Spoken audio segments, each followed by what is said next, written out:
What's going on, everybody? Welcome back to another episode of Over the Octagon podcast. Fresh off UFC 322, we're going to talk about everything that happened last night live right here. If you're not already, make sure you hit that subscribe button, subscribe to the channel, hit the thumbs up, like the video. If you're listening on Spotify, Apple Podcasts, or Amazon Music to the audio-only versions, make sure you're following the show. Leave us a comment. Let us know what you thought of UFC 322. What was your favorite moment, favorite fight? Joel. Yes, let's sir. get into it, baby. What's up, baby? UFC 322, JDM, Islam Makhachev. Like we do, start at the top. We saw Islam become a two-division champion last night. Yep. Thank you for the proper clarification on that. Yep. We saw him become a two-division champion last night. We saw Zhang Weili, who was chasing greatness. Fall short. Fall short, I would say. Yeah, I would say. Valentina Shevchenko dominated her also with control time and absolutely no urgency to finish that fight at all. But Valentina Shevchenko dominated. Michael Morales, performance of the night with the first round KO TKO over Sean Brady. Huge win for him. Huge win. Carlos Prates, fuck, dude. Just completely knocks Leon Edwards out cold. I posted our reaction to that this morning on our socials and everything. Holy shit. That one really surprised me. And BSD performs the night bonus as well with the first round 16-second KO over Beneil Dariush. And Bo Nickel performs the night bonus as well with his head kick KO over Rodolfo Vieira, which I think is deserved. We were talking about people that were going to get kind of fucked because of how good this card was. And I don't really think anybody got screwed out of a bonus. No, I think all bonuses were proper. Yeah, I as much as I'd love to say Ethan Ewing, like he didn't get a finish, so you're not going to give him a bonus over somebody that did. But what a fucking performance for him. I bet he still got paid a minimum $50,000 for taking that fight on short notice. I would hope so. Yeah, 48 hours notice against one of the scariest guys in his division. Obviously, high level prospect, scary dude in the division. They wanted Malcolm Wellmaker on that card. So if we lost that fight, it would have devalued a little bit of the prelims for them, and they may have lost a lot of viewership because a lot of people tuned in for Malcolm Wellmaker. Yeah, he's a rising star for sure. So that's something to think about, actually. That's actually something a lot of people should think about when these short notice fights and shit. Like, if it's a big name fighter, like the UFC probably loses if like something like that happens. Like, if say Malcolm Wellmaker just like, no fight now. Like, I feel like that impacts them heavy when you have a rising prospect that falls off a big card like that. Yeah. So for Ethan Ewing to come in though, and fuck. Yeah, have the performance he did. It was awesome. Even the early prelims were great. Kyle Dawkins, another Philly guy, first round submission over Gerald Meerschaert. Pat Sabatini, nice decision over a tough ass fucking Chepe Mariscal. Yeah, Kyle Fatima Klein, cool story, bro. I like his rise to back, like coming back. Kyle Dawkins. Yeah, he was a Cage Fury champion after getting cut from the UFC. Back to Cage Fury. Cage Fury champion again. Gets a call back to the UFC. Now he's been undefeated. He's two fights back and undefeated. Two finishes. Two first-round finishes. Two first-round finishes, Yeah, boy's on a heater, dude. He is. Sometimes, like, that happens. We see that happen all the time. Guys get cut, and then when they come back, it's like a bat out of hell. It's something different. Hell yeah. Fatima Klein beat Angela Hill in the early prelims. She looked very impressive. Did you call her Fatima Klein? Yeah. How do you say that name? Fatima? Yeah.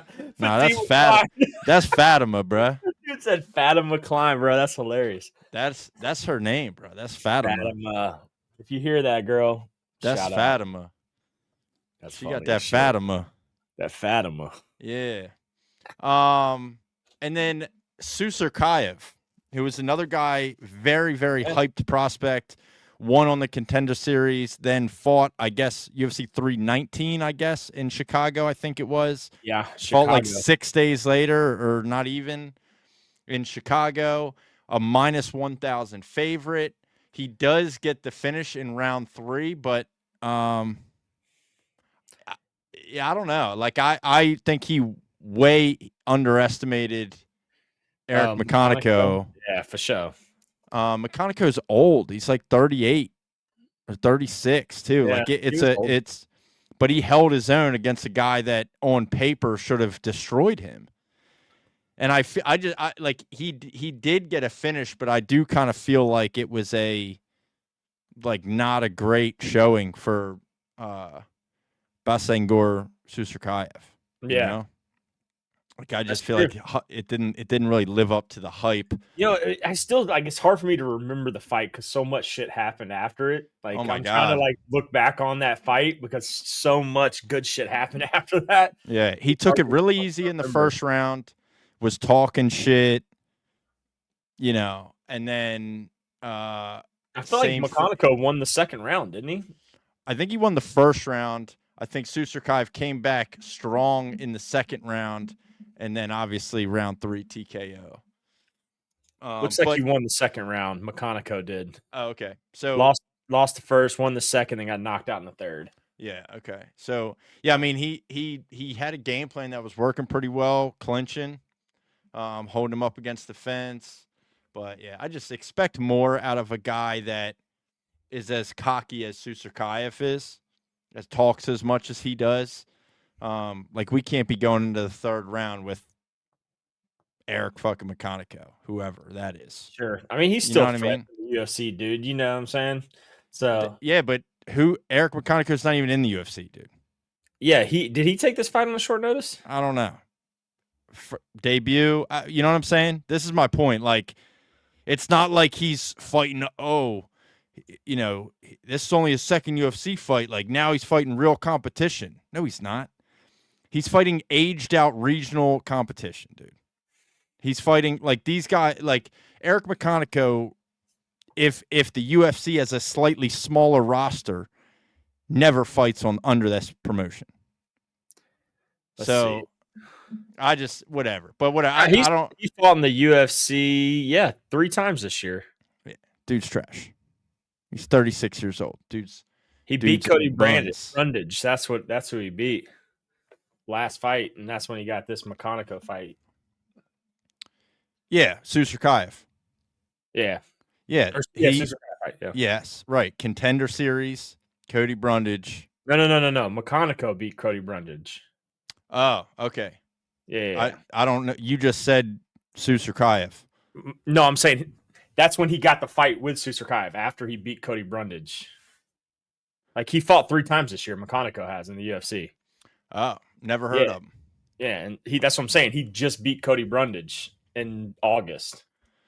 Don't remember him at all. His first fight in the UFC was against Ruzaboev, and he got knocked out. And then he beat Cody Brundage, and then he got to fight with Susurkayev. So yeah, I mean, don't either way. I feel like Susurkayev talks too much shit, hyped to have a performance. Whatever. Like I don't care. Either way, he got the job done. Yeah, I don't know why we're still talking early pre's. So that's kind of the rundown of the card. So main event. Jack Della, Maddellana, Islam Makhachev. Islam obviously 50-45. Unanimous decision of Jack Della. Becomes 2-division champion. You almost did it. Yeah, becomes 2-division champion. Was former lightweight champion, now current undisputed welterweight champion. You've had a day to kind of think on it. What are your thoughts on that main event? There's not a single person in the world that can beat him, in my opinion. I mean, obviously, we're talking above his weight, maybe, but 170 and below, there's not a single person beating him on the roster. So obviously 170 had a hell of a showcase last night, and we'll get into some of that. We'll get into those other fights. But prior to that main event, we're like, holy shit, this is the best division in UFC, which I still believe that it is. I think so too. Hell yeah. You get some crazy contender fights with the knockout, the two performance of the night bonuses with Mike Morales and Carlos Prates, both getting KO TKOs in the first round. Oh, I'm sorry. Prates was second round, right? Yeah. And we're like, man, who's going to whatever fight the winner? And, Islam has so much competition at 170. Now it's like, no, he doesn't. He doesn't, dude. Dude, there is legitimately 9 people in the top 10 that are arguably number 1 contenders for the next title shot. That's not true. Dude, Bilal Muhammad, obviously, I'm talking, this based on UFC rankings. Number 9 was Prates, Michael Morales. Obviously, Joaquin Buckley's there. Ian Gary, Kamaru Usman, Shavkat, Bilal, Sean Brady, and Leon Edwards are all in the top. So maybe before last night, sure, Leon's not a number 1 contender, and he wasn't before last night either. He got dominated by Sean Brady, not a number 1 contender, then gets knocked out last night. Buckley and Leon, maybe the only two going into last night that were not considered really number 1 contenders, but everyone else. Yeah, Buckley coming off a bad loss to Kamaru Usman. Leon lose. Sean Brady obviously gets KO TKO'd last night. Bilal, loses to Jack Della. Bilal will be 2. Sean Brady, I don't know how, where he kind of drops in the rank. The rankings in 170 are going to be very interesting Tuesday. Yeah, I know. I would make sure if you're listening to this, you keep an eye out for those welterweight rankings. I'll make sure I put a post up Tuesday. Because like Prates at 9 and Michael Morales at 8, they're both jumping up. I mean, I would assume Prates goes to 4. It'll probably be Prates, Morales, Bilal, Jack Della, Islam champ. So Islam champ, Jack Della 1, Bilal 2, Morales 3. Yeah, that's what I was gonna say. Like Shavkat might move to 5. Like if you end up moving Morales and Prates in the top 5, Leon's out, Shavkat's out, Usman's out, Brady's out.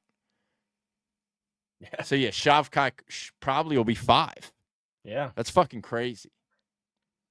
That's crazy. Yeah. Unless they move Shavkat.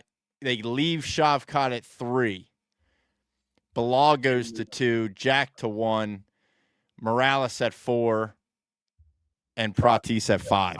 That may happen. Yeah, leave Shavkat alone at 3. But anyway, so welterweight, I mean, you say no one is beating Islam at 170. I don't think so, man. They're pushing for him to fight Kamaru Usman.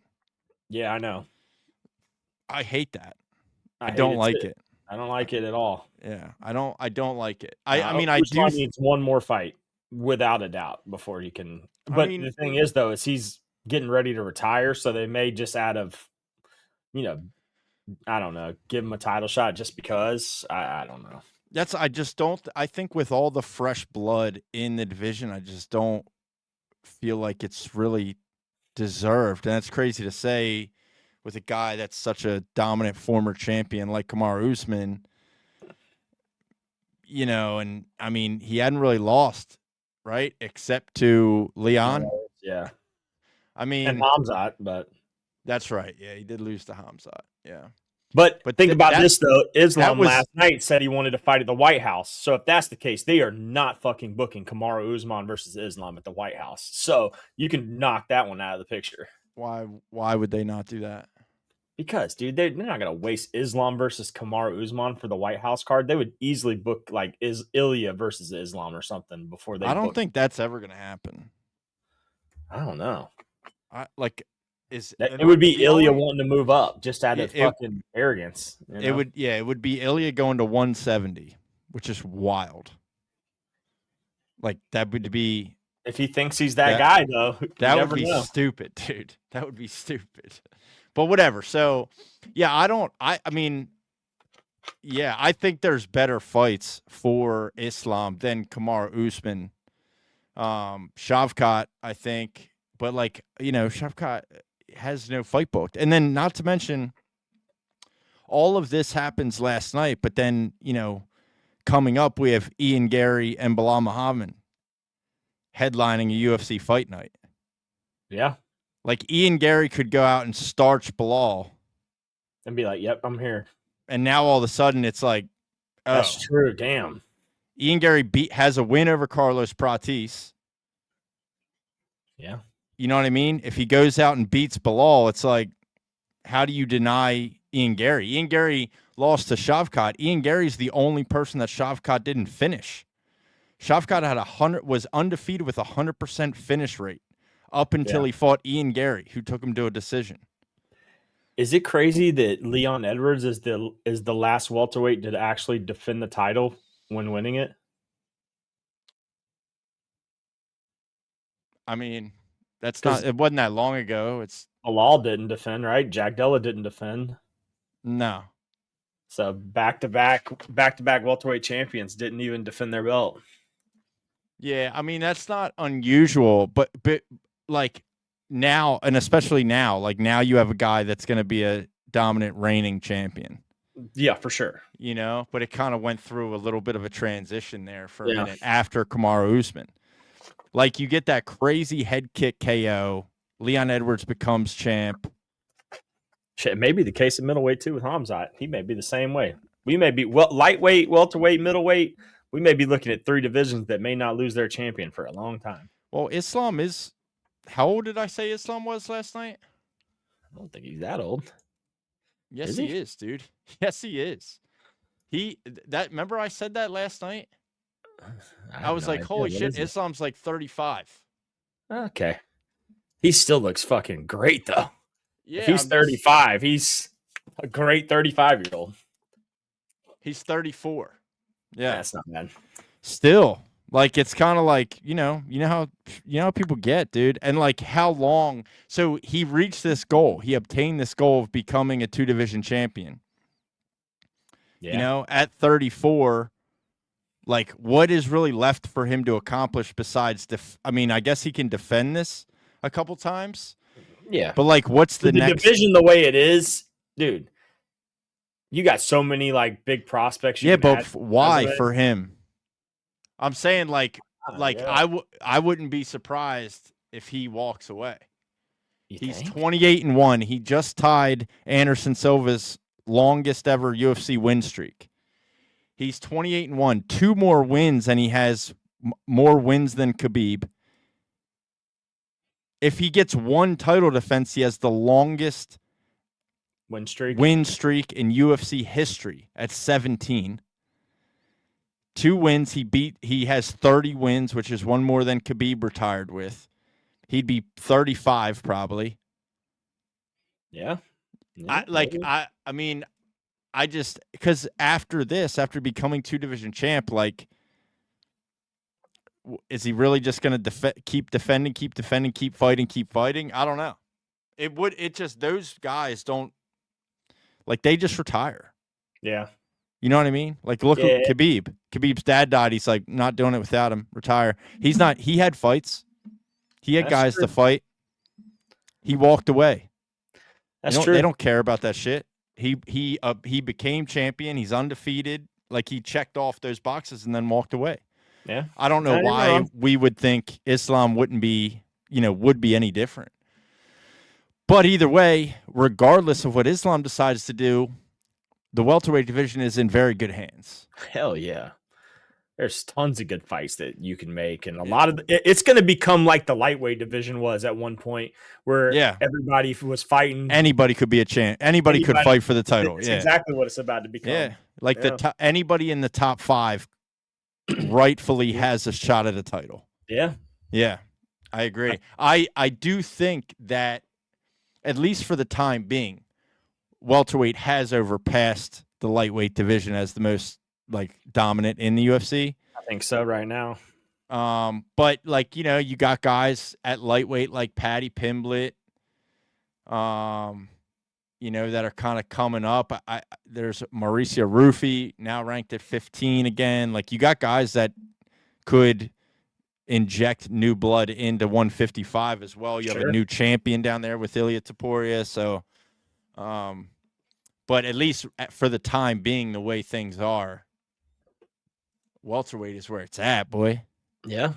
And Islam will be the number 1 pound for pound too, probably. Yeah, I would imagine. They're 1 and 2 right now. Okay, Ilia's 1 right now. Islam's 2. Yeah. I mean, yep. I'm waiting for when Merab overtakes Ilia. Like, so Merab will have what, 4 defenses this year? Or he's going for 5. He may be going for 5. So hold on, let me see. 2025. No, this is his 4th. So he'll have 4 title defenses this year when he fights Peter Yan in December. And that'll be the most title defenses in 1 year, right? In 1 calendar year. Yeah, if he wins. So, I mean, I don't know if that's enough to overtake Topuria, who's a 2-division champion. But it's fucking damn close. It's damn close. So we're going to have some movement on the pound for pound for sure. You're going to have some crazy movement in the rankings at 170. That shit's going to be weird. I'm ready to see what it is. Something's going to piss me off for sure. Like, they're going to give Kamaru Usman like a random bump. Somehow Usman's going to be 3. You know what I'm saying? It's going to be something like that. I know. It's going to be something like that.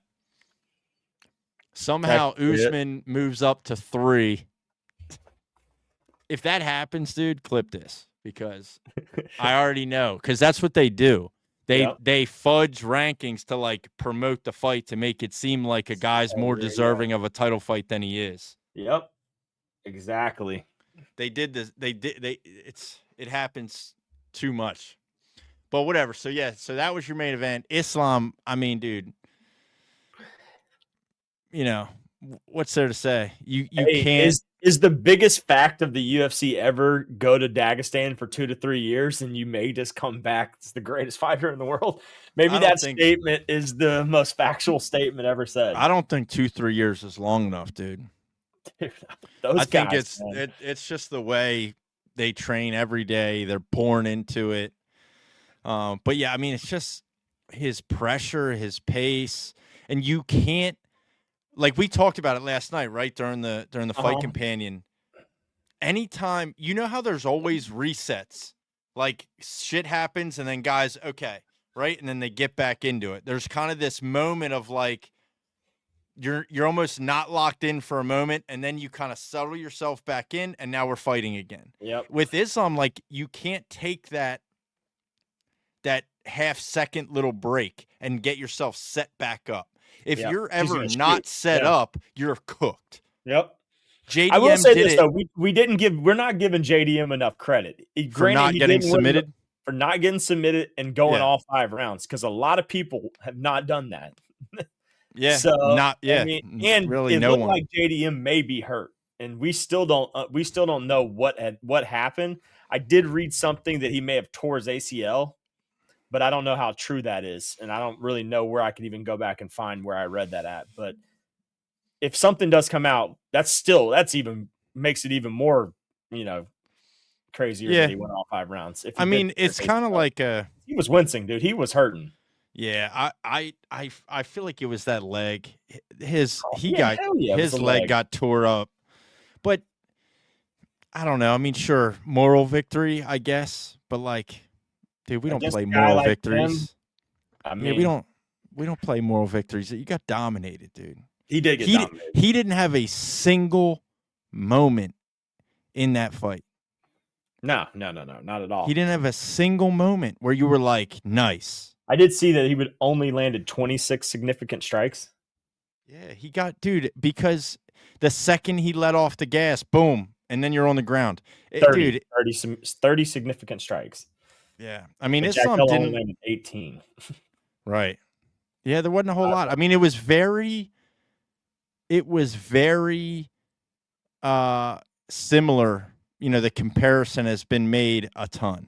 I'm sure everybody will know what I'm about to say, but it's very similar to the Hamzat DDP fight. Oh, yeah.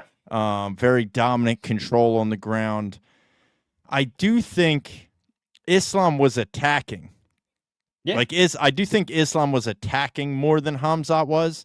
Hamzat got to a crucifix. DDP defended the crucifix, just didn't get out of it. And then we were in this kind of stalemate the whole time. The whole time. Islam was like, dude, go from Darce to Kimura to an arm lock, to ground and pound, back to the Darce, to ground and pound, back to a Kimura, to ground and pound, back to a Darce, to a Kimura. Like, it was like, it's just non-fucking stop. Like, and then how do you get up? If you're in constant defense mode on your back, you have no opportunity to get up. No. Yeah, he was in half guard for 90% of the fight. Yeah, like, you're just cooked, man. Yep. The second you get taken down, it's a wrap. You're not getting back up. Which we saw in the co-main event as well. Yes, we did. This was a tough watch too. I thought Weili was going to do so much better, but man, whenever they started that fight, size was so apparent, dude. Yeah, it's a big difference. It was a big, big difference in the co-main. It obviously wasn't in the main event at all. Nope. Having Islam fight at 170 instead of 155, but Weili fighting at 125 instead of 115. That was extremely noticeable. Yeah, I mean, and Shevchenko is a big 25er, right? They made the point on the broadcast last night. Like, Shevchenko has fought at bantamweight.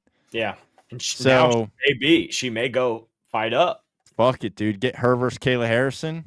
Yeah. Yeah, I mean, Kayla Harrison is huge, but I mean, that's arguably the biggest fight to make.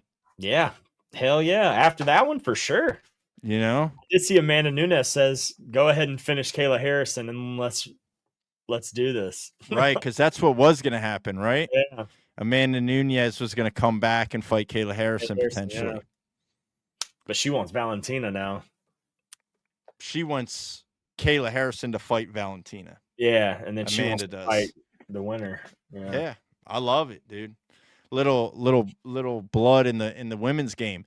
Yeah, I'll be honest, though, I was not, aside from Weili not doing well and expecting more out of her. Not super thrilled with this fight. No, like, even Valentina's performance, dominant, 50-45. Again, same as the main event. Weili didn't really have a single moment in this fight either. No. Valentina was winning on the feet. Valentina was getting she'd get a body lock and it's over, and then she's fucking flat on her back, side control. But like, Valentina just was like holding. She's just holding her down. She really wasn't even doing any damage on the ground. She didn't attack any submissions on the ground.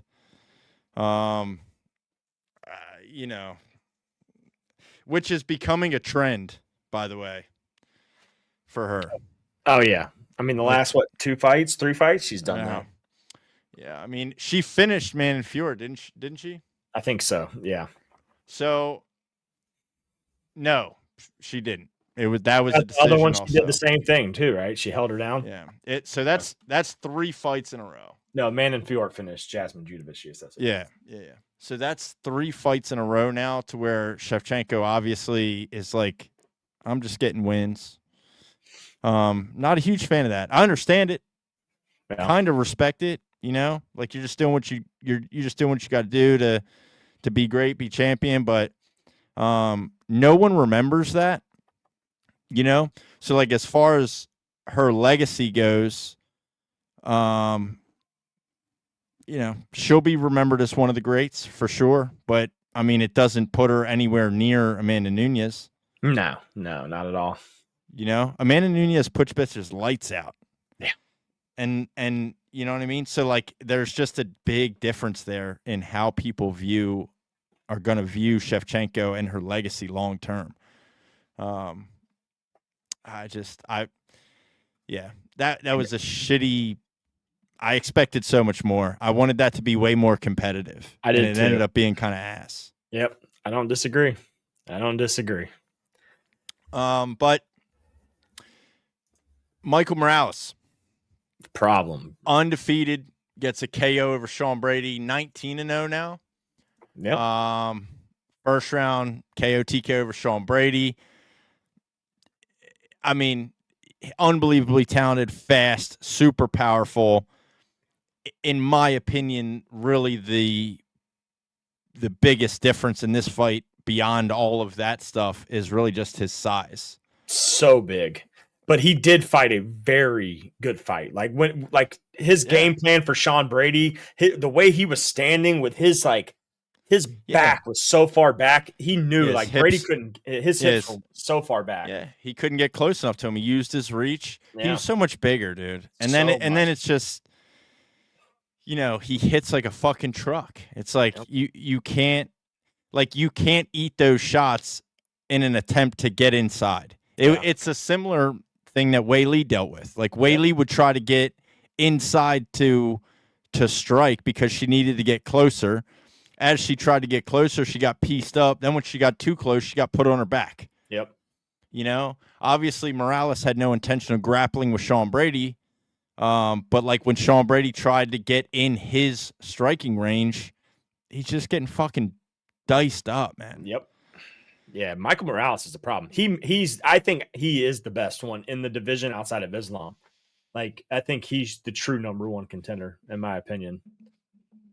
I would like to see, and obviously no fights get made. And then obviously, like I mentioned earlier, we have, we're going to still continue to talk about 170 a good bit here. Mm-hmm. We still do have Ian Gary, Bilal Muhammad, right? Yeah. So, but however, that was a big win for him. Hell yeah. I would love to see Michael Morales, Carlos Prates. See, I don't think they're going to do that because now you're really putting dude, that's a huge fight. That is a huge fight. Like that is what about crazy. What about Michael Morales, Shavkat though? Yeah. Yep. I think that's the one. I do think it's weird because prior to this, they said the winner of this fight, this is a number one contender fight. Yeah. But it's kind of like, I don't know. Like you have Carlos Prates getting a KO over Leon, and then like I said, you have Ian Gary, Bilal Muhammad. Like I don't think it is a number one contender. You have Shavkat that's just kind of waiting in the wind. You have Bilal even. Yeah. Although I wonder, like, does Bilal fight Islam? I don't know. They wouldn't move up and fight Bilal before. But now, like, what does Bilal do now? I mean, he has to fight him. Bilal ain't going to be fighting again for a title, so they're not worried about it. I mean, I would assume that that's probably true. I don't know. I don't know. But either way, but yes. Yeah, I don't know if it is a clear number one contender for Michael Morales, like especially coming down from, he was ranked 9th. Yeah. I mean, you did beat the number 2 guy for sure. Fair. But like, I just feel like he needs like another fight. But I mean, that is the number 2 contender. Like, do you? Do you need another fight against a top contender? You just beat the second best guy in the division. That's what I'm saying. I don't know. He may end up with the title shot. I think he will. That's a great title shot too. I like Mike Morales Islam better than I do JDM. Yeah, sure. Yeah, it's just we haven't. Intriguing. It is because I don't think we've seen enough of Michael Morales against guys in this, kind of top 5 of his division. So it's interesting. Like now you're going to go against pound for pound number 1, like, but he's 19-0. Yeah. Yeah. Is he that fucking good or not? We're going to find out. I still stand by him versus Carlos Prates would fucking feed families. That's insane. That is a fun fight for sure. It just makes sense, dude. They both get big wins. You know what I mean? Strikers. Yeah, like fuck. Yeah. That fight's crazy. Make that the number 1 contender fight on the undercard, on the main card underneath of whatever Islam's title defense is. So if that's at the White House, whatever. Do Islam Shavkat, do Islam Ian Gary, do Islam I guess probably just those two, I think would make sense. But do Islam Ian Gary or do Islam Shavkat and have Carlos Prates Michael Morales fight undercard. Fuck, that's a real number one contender. Whoever wins that, dude, you earned it. Absolutely. But yeah, so I mean, huge win for him though. He was just too big. Yeah, he was. It breaks my heart to say. I wanted Sean Brady to win that so bad. Because I do think like Sean Brady's grappling. Like I'd like to see him go up against a guy like Islam. Like I'd like to see that grappling versus grappling. Like that's super interesting. You know? But we'll see. Not gonna happen, unfortunately. Nope. Carlos Prates performs tonight. First person to ever knock out Leon Rocky Edwards, and boy, did he knock him out. Boy. I posted our reaction. Power in that left, boy. Woo-wee. I posted our reaction to this fight as well on our socials. You can go check that out from our fight companion on Saturday night. The most impressive thing of that knockout was the fact that Leon literally got lifted up off the ground. I don't know how many times I've ever even seen that off just a straight punch. It was a left, hard left his hand, whole butt left. Left or right? Left. It's a straight left. Lifted his ass straight up off the ground, dude. Boom. He went flying. That was crazy. Yeah. Like, how do you punch somebody straight in the mouth and their body goes up? You know what I mean? I don't know. That's wild, bro. I don't know what you do with Leon. Shit. I don't know what the physics are on that, but like somebody, like, how the fuck is that even possible? Yeah, Leon. Yeah, I don't know. Leon needs to take a break after that, though. Yeah. Oh, yeah. Yeah. Leon needs to take like a year off. Till late next year. Yeah. Yeah, 100%. Prates is the man, though. God, I fucking love watching him fight. It's yeah. The picture, I made the thumb. You know, it's on the thumbnail. He's so memeable. And the picture Leon? No, Prates. Oh, Prates. And the picture of Leon on his back, and he's just like this. Oh, yeah. He's like, come on. Really? Come on. You know? It was fucking awesome. And then, yeah, in the second round, he was just like, yeah, fuck that. You know? Yeah. We're not doing that again. Let's just do this instead. And just starts fucking taking it to him. Hits him with a nasty knee to the body that led to that knockout. And then just a straight hand, dude. Straight left hand. The greatest part is he's the most degenerate fighting nerd is the best one. Yeah, true. The most degenerate one is the best one. I mean, I can't wait till Gene Silva fights again. Like, Gene Silva did lose, but he lost to fucking Diego Lopez. He lost to arguably the second best featherweight in the division. Yeah. Aside from the champion in Volkanovski. Like, you know, Gene Silva might beat everybody else. That's true. You know? So, like... But, I mean, Prates did lose, too, so... Yeah, Prates lost to Gary. True, right. Yeah. So I feel like they're both kind of, you know... Right there. The same in their respective divisions, at least at the moment. True. That's true. You know? But, yeah, he's super fun to watch. He just knocks people out. Crazy personality. Yeah. Smokes awesome fucking cigs. hit the Poetan celebration. I did see that. Yeah. At Poetan when he saw him in the crowd. He also rambled off a list of a bunch of fighters that he saw in the crowd. And he was like, man, I used to watch those guys. Now they're here in Madison Square Garden watching me. It's crazy. I was like, damn, that is crazy. You know? Like you just imagine like all these legends that you grew up watching fight. Now they're watching you. Now they're at a UFC event retired, and they're watching you on a main card in Madison Square Garden get a fucking knockout. Like, it's just that has to be an absolute insane feeling. Shout out to him. That was hell yeah. Absolutely deserves the bonus. Leon needs to take time off. Same thing with Benny Dariush. Dariush might need to retire. Benoit Saint Denis, 16 second left hand over the top. Beautiful. Face plants Benny, follows it up with a right hook that then flattens him. Right hand probably wasn't necessary, but It was that was nasty. 16 seconds too. Yeah. I said it last night though. I said you thought that BSD was finna lose with those two guys in the crowd, bro. If you did not watch the fights last night, he flew them in. Some of his old combat veterans or special forces teammates. Yeah, and the dude on the right that they showed looked like a fucking serial killer. That guy looked like he's got 35 bodies. Terrifying. In the last 10 years. Terrifying. Like, this dude looked terrifying. Terrifying. Did he say? Like, I don't know if you caught this or I caught this because they never showed him again after this, and maybe we just didn't even notice. Did he say that they were combat veterans that lost their legs?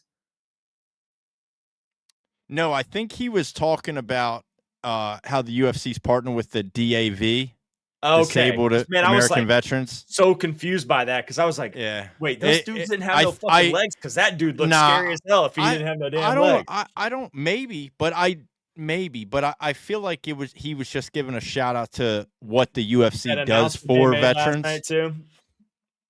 Yeah, I think he was just kind of giving a shout out to what the UFC does for veterans, but okay, that makes sense because when I heard that, I thought about it for a second. I was like, nah, ain't no way those dudes didn't have no legs because they look scary as shit.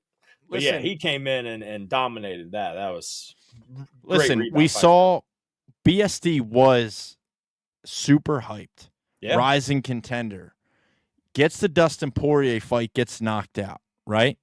Then he gets Renato Moicano and just gets battered badly.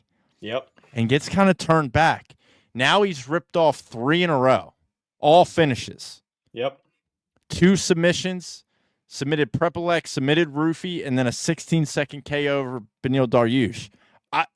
Listen, sometimes guys come back way better after a loss. And BSD seems to be that guy. He has returned in full force 100% to living up to the nickname of God of War. Yeah. I mean, that motherfucker, dude. Yeah, he's a savage. Holy shit. He just went out and started banging and put his lights out. Yep. I do think I love it, right? That there's another guy that's going to start pushing his way. He'll be top 10 now, right? He was 13, Beneil Dariush was 9. You would assume that he jumps to 9, puts himself back in the top 10 in lightweight. Obviously, Dan Hooker is booked, correct? Yeah, Armin. Dan Hooker, Armin Sarukian. I don't know. Does he get a guy like a Gamrod or something like that? We'll see. But I love it. You get some new blood at 155 with BSD. Yep. And I'd like to see him continue to fight, younger contenders too, even though there really aren't that many. They're going to have to start beating some of these older guys. Right? Yeah, he said BMF or the belt. BMF for the title shot, but he ain't getting the title shot. I don't think he's getting either one. BMF would be fucking awesome. Listen, if anybody deserves a BMF title shot, it's probably BSD. What the fuck? Yeah. He's been on some BMF shit. Yeah. And he is just a bad motherfucker. Yeah. So. Max Holloway's 4 right now in the lightweight division. I don't know, man. I don't know what you're going to do with him, but him, being hyped, kind of losing the hype, and now it returning, and now him being on this surge that he's on, in my opinion, just super exciting. Yeah. Gotta love that shit. And especially with a guy that's as just violent as he is. Just goes out and fucking destroyer. Just a straight destroyer. That's the main card. We briefly kind of talked about the prelims when we first started the episode in the very beginning. But great comeback win for our guy Bo Nickel. I feel like we'd be remiss if we did not, at least spend some time talking about this performance. He looked way different last night than he has in normal past. Striking was way better. Way crispier. Yeah. Mixing up his attacks, super fast. Yep. like even to fights that he won, like the Paul Craig fight that he got a lot of Sloppy criticism striking. for. Yeah. Yeah, striking looked like shit. He just spammed overhands. Like last night, he was mixing in kicks, mixing to the body, mixing different punches. His jab looked really good last night. Hooks, you know, and he beat the fuck out of Vieira. Vieira was bloodied up, man. Yep. Vieira was bloodied up until, you know, that third round. And it's interesting, like that reaction when I posted that reaction, like we were talking about. You were just talking about how I had mentioned, like, I don't like that he's not going for the finish. And I feel like a lot of times in his fights, he doesn't go for the finish. He just, because he's so inexperienced. So like he almost wants to get more time in the cage, more time in a fight, which I understand. But it's like, dude, you know, if you're this good, you got to go out and just show people how fucking good you are. Yep. You know, he did shit. And made a statement win I was last night. I was kind of criticizing. You made the comparison to wrestling. Yep. You know, how you're kind of winning on points and you're not really attacking in that way. And then literally like 10 seconds after that, or really in the middle of us having that conversation, he throws a fucking head kick and just completely knocks Vieira out. Cold. Dude, I was like, I had like turned around for a second, and right when I turned around, he did it. Yeah, that was insane, and I really didn't expect it out of him either. Like I did not expect a head kick knockout to come from Bo Nickel. Gross. Yeah, he was bad. Such a good head kick knockout. Yep, clean, man. It was bad. Yeah, so well deserved. Great performance, dominant, and then cherry on top at the end with a great knockout. You know, led the whole time, won every minute of the fight up until that, and then 100%. Topped it off with that head kick knockout. Kind of rebounds, from his loss to RDR, which was really bad. Like he was crazy outmatched against RDR. Yep. And then, so this was a nice bounce back win for him. But, middleweight, fuck, dude, everybody at middleweight's good. Like, everybody's really good. Like Joe Pyfer's 15 at middleweight right now. Like, how do you think Bo Nickel does against a guy like Joe Pyfer? Actually, I don't know. It's kind of interesting, right? Joe Pyfer's fucking huge. I know. Hits like a truck. Really good jiu-jitsu. Pretty good wrestling, too. Obviously not Bo Nickel level, but, like, I don't know. Like, I don't know if he's doing what he did last night. Bo still has a long way to go. I think he's not getting a top 15 shot. He's going to have to win one more, I think, before he gets another but that's kind of my point, though. Like, with RDR, right? You lose to RDR. You were on the cusp. You lose to RDR, you get another win. So, in my opinion, you're back on the cusp of the top 15 again. Yep. And then, but like when you look into that top 15, it's like, ugh. Like, ugh. Marvin Vettori, maybe. That'd be a good fight for Bo Nickel. Marvin Vittori's fucking tough, though, but that'd be a good fight for Bo Nickel. But even like Paulo Costa. That'd be another good fight.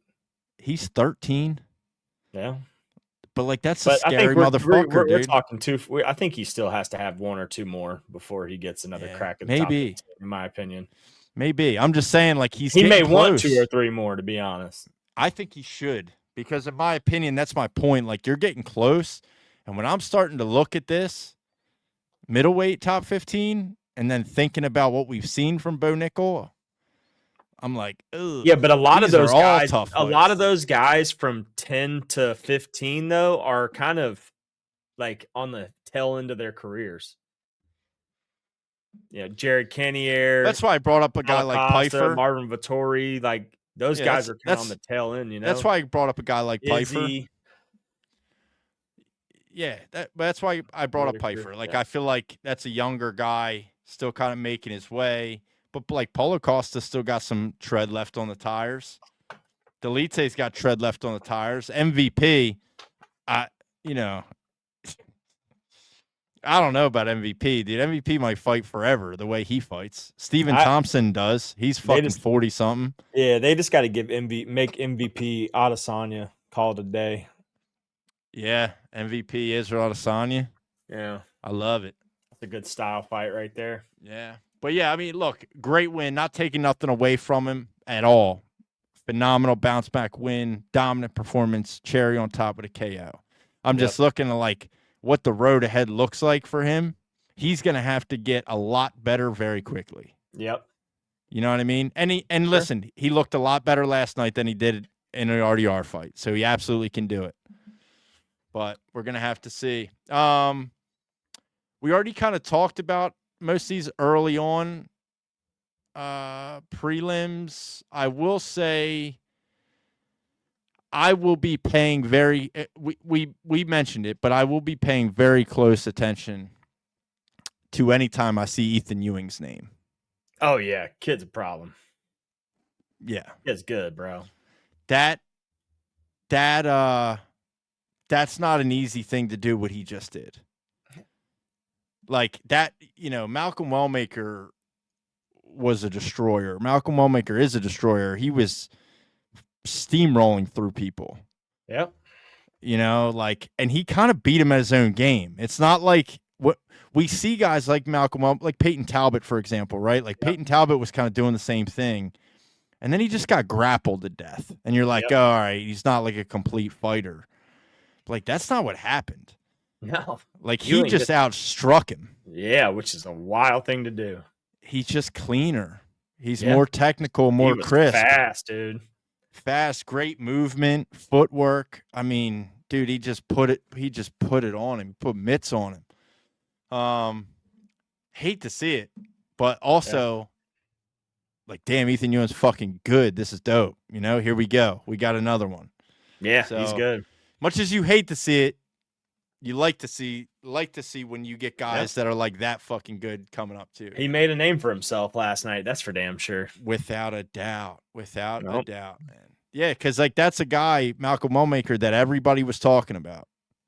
You know what I mean? Spectacular finishes. Super early in his career, but already with like a lot of hype.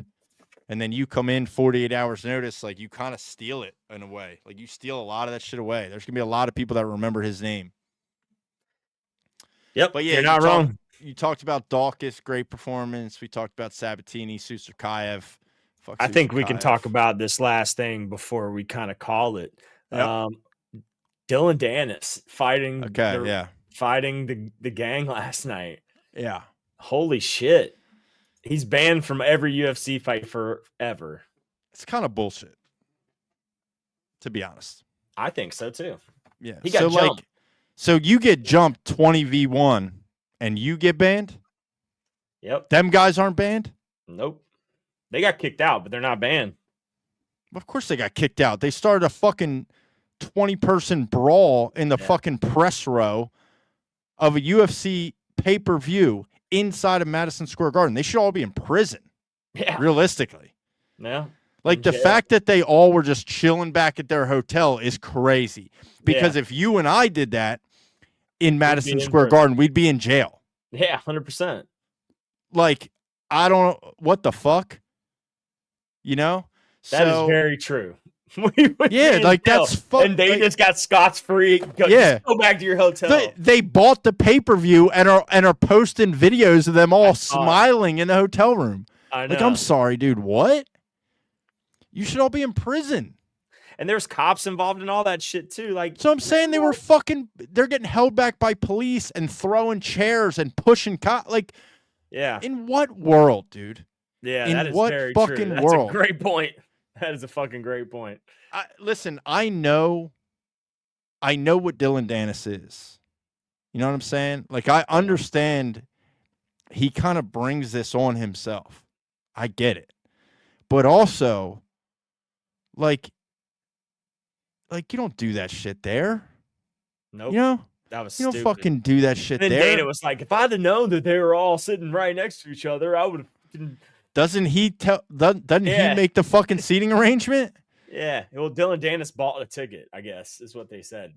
He had bought a ticket. Well, yeah, because he ain't calling Dana up and saying, "Can I get a ticket?" No. And so, yeah, but dude, like, I mean, I know they love Khabib, the UFC loves Khabib, hates Dylan Dennis. That's very obvious. Mm-hmm. So this is just an excuse for them to go, yeah, he's banned from every event, can't ever come back to UFC event. But like, that's kind of bullshit. What the fuck? Which means he'll never get a chance to fight in the UFC either. So yeah, which I don't know if he ever would anyway. But yeah, I don't, dude. Fuck them, honestly. Like for people, I want to say this. This is going to be kind of crazy of me to say, but for a group of people that is devoutly religious as they are, with their religion being as peaceful of a religion as it generally is, like this is now the second time. Like they all just fly off the fucking handles, yeah. What's a loose they're in a foreign country that they're not citizens of. Yep. At an event that like they are guests at. Well. And they just do whatever the fuck they want. Like they should be in prison. They should be in jail and then fucking sent back to Russia. Like and then put on a no-fly list and never allowed to re-enter the country. Yeah, I don't know why they like him so much, man. In the UFC. Because of Khabib. It's because of Khabib. It's because of Khabib and because of Islam. They like Khabib. They like Islam. And then so they just – but this is what I don't understand. You can like Khabib. You can like Islam. You can like DC. But then so that means you got to put up with the fucking 25 other cousins that they bring along with them. Yeah. Like, that's wild. Yeah. Like, oh, the Muslim Brotherhood, as Dana called them. Like, oh, he was sitting next to the Muslim Brotherhood. So, like, you're just – that's okay? Yeah. We're just cool. Them dudes can just do whatever the fuck they want. Yeah, what the fuck? And then, and honestly, another lane of this, dude, Ali Abdelaziz, that motherfucker needs to be investigated, like dead ass. Because, like, also, he's like a manager of like every fighter. Yeah, which I feel like is a crazy ethical conflict of interest.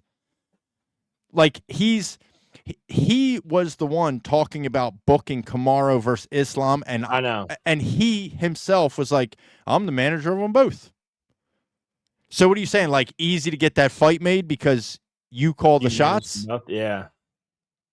You know, so like, whose best I don't like interest? That guy at all. That guy's a scum. Well, whose best interest do you have?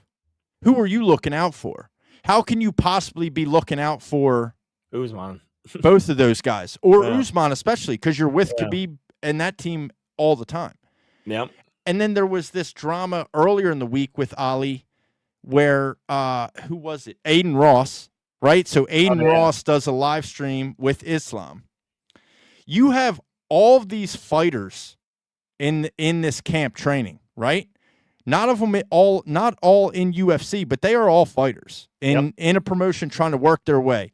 Instead of giving any of them spotlight to the 80,000 live viewers of Aiden Ross's live stream, huge audience, millions of views on clips, Ali makes it all about him somehow. Like, dude, I'm sorry, but like that dude, I have serious like ethical problems with that dude. I feel like no. And then, you know, who knows? Was McGregor right? He got arrested with fucking passports on 9/11 in Cairo, Egypt. Let's, you know, whatever came of that. You know, McGregor made some wild claims, but like, yo, that's a very specific claim to make. Yeah, he's also wasn't he like a informant for the FBI? He got arrested on 9/11 with fake passports in Cairo, Egypt, and turned informant. That's what McGregor said. I think that's true. That's true. I don't think the 9/11 part's true. I don't know, dude. It's all very specific. You know what I'm saying? Like, when you throw out accusations, it's normally like you're just like trying to hit the broadside of a barn. But like when you detail something so like so many details of it, it's like, where the fuck did you hear that? You know, how do you know all that? That's a lot of information to know. You know? And now you're buddy with Dana White. Yeah, who's buddy with Donald Trump, who's, you know, he sucks Donald Trump's dick too. Oh, of and Dana course. White. Yeah. Of course. If you're a former terrorist, right? And you're not trying to ever get in trouble for potentially being a part of the largest terrorist attack on American soil. Yeah. What better way to fly undercover and be like, "Oh, I love Donald Trump." Yeah. That's true. That's You know? true. I don't know, dude. Something about that dude. That is I true. think he's fake as fuck. I think he's a rat. Like dude, ugh. Well, he kind of is a rat, to be honest. Yeah, I don't like anything about it. I don't like anything about it. It's all fishy. Somebody, Cash Patel, FBI, like somebody, please, fuck what Dana thinks, dude. Dana will jump on board if they get the evidence that he's a fucking terrorist. Dana will jump on board. He's not going to back him. That's a lot of fighters that would be out of a manager. They don't need managers, dude. So what? He can take fucking 10%. From doing what? They set up their own fights anyway. Damn near. They promote their own fights anyway. How do you get a title shot in the UFC? Does Ali get him a title shot? That's true. Or do you win and then you call somebody out in the post-fight press conference on the mic? I mean, they got to be important somehow having a manager, but I see your point. Yeah. I think it's so they don't have to worry about that kind of like the business side of it. Yeah, but I just feel like there's a lot of room for people to get taken advantage of, and the fact that he even already made a comment about how he manages both Kamaru Usman and Islam, and it would be easy to get that fight made is fucking like alarming. Like that's weird. That's a weird thing to say. There's a lot of sketchy shit going on, especially with gambling here in the recent months. So no doubt. Yeah, right. Throw them all in jail, dude. Yeah. Throw them all in jail. If Dana ain't playing around with the gambling shit, he can't play around with terrorists. All right, let's just clear that up. Yeah, in my opinion, the terrorists should be ahead of the gambling. We should be more worried about the fact that you have a terrorist managing a ton of your UFC fighters than we're worried about a guy throwing a fight. You know, like, oh, yo, bet on this. I'm gonna get submitted in the first round. That's on him, dude. Yeah, he's an idiot for that. That shit's on him. I'm not even worried about that. Like, genuinely. I'm not even fucking worried about that. That shit's been happening since the beginning of time. That shit's been happening since fighting started. Yep. You know, gangs and the mafia and shit has been rigging fights in boxing since the beginning of time. This is nothing new. Now we just have online gambling. Yeah. You know? It's shit is not new. But whatever. Listen. UFC 322. Yep, we're back too. What an absolute awesome card. That there was a few weeks of death. Yeah, that it feels great. That was phenomenal last night. Co-main and main did kind of suck the life out of it a little bit. Got to be honest about that. But still, like 2 title fights, very interesting. 2 dominant performances. I might not like the performances as a spectator, but I respect them. All right, fuck. What 1 out of 10? Let's see where you go. I'm gonna go 8.2. Wow, I was gonna go 8.1. So we're right there. So I feel like that's the second time in the last 2 pay-per-views you were right on the money. So 8.2. And honestly, it could have been higher. I would have been closer to a 9. Dead ass. Like, this card was incredible. Yeah, I'd have been closer to like a 9 had that co-main and main been like more competitive. Dude, if both of those fights were competitive, even if they went to decision, but they were like, you know what I mean? Like Volk Islam 1. Like, imagine you had 2 Volk Islam 1s. Yeah. Holy fuck. Yep. I mean, just the Michael Morales, the Carlos Prates, the BSD, the Bo Nickel knockout. I mean, even Ethan Ewing, like the Kyle Dawkins, like we're talking about performances from the early fucking prelims. Yep. Like all of it just wrapped together. It's like, man, that card was fucking awesome. Yeah, I think it's an easy 8.1 is mine, and then I think it would have been a lot. Like you said, co-main and main, had even one of those been better. Yeah, it would have been close to a 9 in my opinion. Yeah, Because like you can almost expect it from a women's fight. I mean, sure. Yeah. so Like if you JDM can't Islam was competitive. competitive. Yeah. Yeah, and You're probably right. we're looking at a 9. So Yeah. Even yeah, if you just had one. Yep. That's true. Fuck. But yeah, dude, incredible, man. Yep. Absolutely incredible. So now UFC 322 post. What does this look like now? Next week, this Saturday, November 22nd, in Qatar. Armin Sarukian versus Dan Hooker.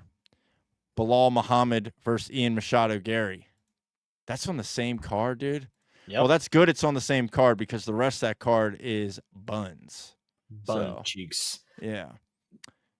Booty so the crack. rest of this card is trash, but those two fights. Oh, hold on a second, dude. Hold on now. You get a Manel Cape. Bekzat Almakhan versus Alexandra Topuria on this card at bantamweight. That's kind of interesting. But other than that, yeah, this card is buns, but you do get Dan Hooker, Armin Sarukian main event, and Ian Machado Gary, Bilal Muhammad. So yep, two good co-main mains. That's worth it. That's this Saturday. And then we have another week off, the week of Thanksgiving. And then first week in December, we get UFC 323, which, I mean, stacked also. Merab, Peter Yan, Pantoja, Josh Van. I mean, that's going to be sick. And then Royval Cape the week after that. So end of year UFC is always lit, and we're heating up. We're just fucking heating up. But so appreciate everybody for watching. That's going to be it for us here at Over the Octagon. Don't forget, hit the thumbs up, like the video. Make sure you're following all of our social medias and on the audio-only channels, Spotify and Apple Podcasts. Make sure you subscribe to YouTube. Peace out, baby. Weed out. Yes, sir.